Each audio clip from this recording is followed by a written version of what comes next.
তো নমস্কার সবাইকে, welcome to my YouTube channel and Facebook page world precious. তো আজকে হচ্ছে সপ্তমী, সবাইকে মহাসপ্তমীর আন্তরিক প্রীতীয় শুভেচ্ছা। তো আজকে শুরু করছি আমার মামার বাড়ি থেকে ব্লগ। অনেক রোদ্দুরে, এখন বাজছে দুপুর 2টা। তো শুরু করছি আজকের ব্লগ, কেননা কালকে রাত্রে অর্থাৎ ষষ্ঠীতে আমরা ঘুরে এখন আমরা এসেছি কারিগর। তো সম্পূর্ণ দেখতে পারেন আজকে এটা হচ্ছে আমাদের কারিগরের যেটা প্যান্ডেল, আমাদের মামার বাড়ির সামনে যেটা প্যান্ডেল এখানে চলছে পুজো। দেখতে পাচ্ছেন আপনারা, খুবই সুন্দর এখানে সাংস্কৃতিক অনুষ্ঠান হয়েছে। আমাদের ডিএম সাউন্ডের দেখতে পাচ্ছেন আমাদের বন্ধু, অনেক সাউন্ড সিস্টেম দেখতে পাচ্ছেন। এদিকে আমাদের মা দুর্গা, এদিকে আপনারা খুবই সুন্দর পুজো চলছে আমাদের পুরোহিত মশাই এদিকে চণ্ডী পাঠ করছেন, আর এদিকে দেখতে পাচ্ছেন সবাই এখানে বসে আছে। নমস্কার, এখন আমি চলে এসেছি দুপুর 3 গায়ে এখানে খাওয়াতে।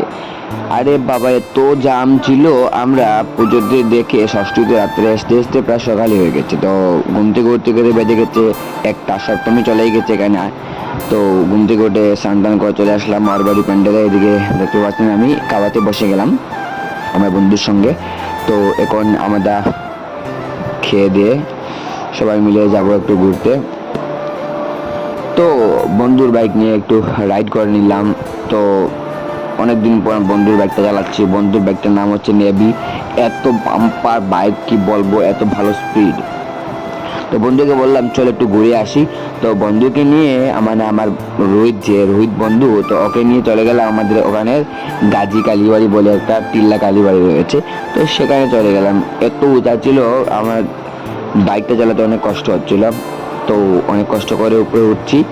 তো অনেক সুন্দর ভিউ দেখতে পাচ্ছেন। আমি চালাচ্ছি বাইক, পিছিয়ে আমার বন্ধু রোহিত, ডিএম সাউন্ডের ওনার। আর এদিকে একটা ভাই আমার ফলোয়ার সাইড দেখাচ্ছে। তো অনেক সুন্দর ভিউ গিয়ে আপনাদেরকে দেখাবো। তো চলুন বন্ধুরা, আমার ফেসবুক পেজ সবাই লাইক এবং ফলো করবেন। সবাইকে ষষ্ঠী পূজার নয়, সপ্তমী পূজার আন্তরিক প্রীতীয় শুভেচ্ছা।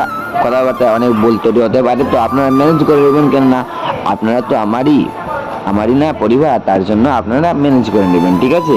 তো অনেক সুন্দর ভিউ, আপনারা আসবেন কাটিগড়ার গাজী কালীবাড়িতে, ঠিক আছে? আর এই দেখেন এখানে অনেক বক্তবৃন্দের সমাগম রয়েছেন। তো আমি এখানে গিয়ে দেখাবো সবাইকে।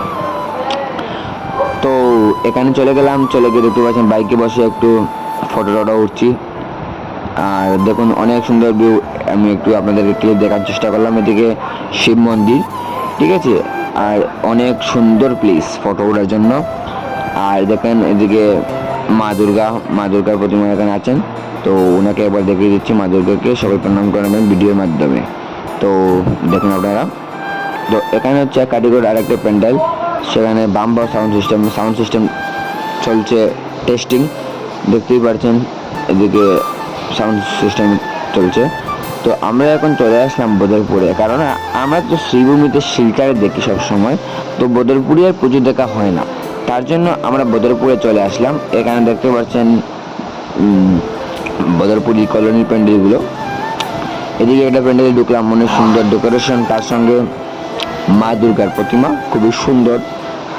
তো এটাই আর কি, অনেক ভালো লাগছে। অনেকদিন পর বদরপুরে পুজো দেখতে আসলাম। এদিকে দেখতে পাচ্ছেন সবাই যার যার গন্তব্যস্থলে পৌঁছছে। এদিকে বদরপুর জংশন ক্রস করে আমরা এদিকে যাব, গিয়ে বদরপুর কলোনি এই কিছু প্যান্ডেল আপনাদেরকে দেখাবো। এদিকে দেখতে পাচ্ছেন অনেক সুন্দর প্যান্ডেল, এখানে অনেক সুন্দর সুন্দর ফটো উঠেছি। এখানে উৎসাহ জানিয়েছেন আমাদের বিধায়ক কমলাক্ষদেব পুরকায়স্থ মহাশয় এবং অন্যান্য ব্যক্তিরা। তো এদিকে দেখতে পাচ্ছেন মা দুর্গাকে খুব সুন্দরভাবে বানানো হয়েছে, এরকম লাইটিং। তো আমার মুখটা একটু দেখিয়ে দিই, আমি তো দেখতেই পারছি না। তো আমার মুখটা একটু দেখিয়ে দিলাম, এই যে। তো হ্যালো গাইজ, হ্যালো। তো এদিকে আমরা একটু পোজ দিয়ে দিলাম। তো এদিকে আমার যারা ডান্স করছে, কি ডান্স করছে আমি নিজে জানি না। তো পুজো শেষের পরে তো কিছু খাওয়ার কথা মনেই পড়ে। আর একটা বদরপুরে একটা ভালো রেস্টুরেন্ট পাচ্ছে না, গুগলে সার্চ করলাম বেনকিপ বলে একটা রেস্টুরেন্ট আছে, সেখানে দেখি সবগুলো বন্ধ হয়ে গেছে। তারপর ঘরে আসলাম 12টার সময়, এসে উঠে আমাকে বললাম, তখন সবাই মিলে ধাবাতে গিয়ে খেয়ে আসলাম রাত্রে। তো ধন্যবাদ।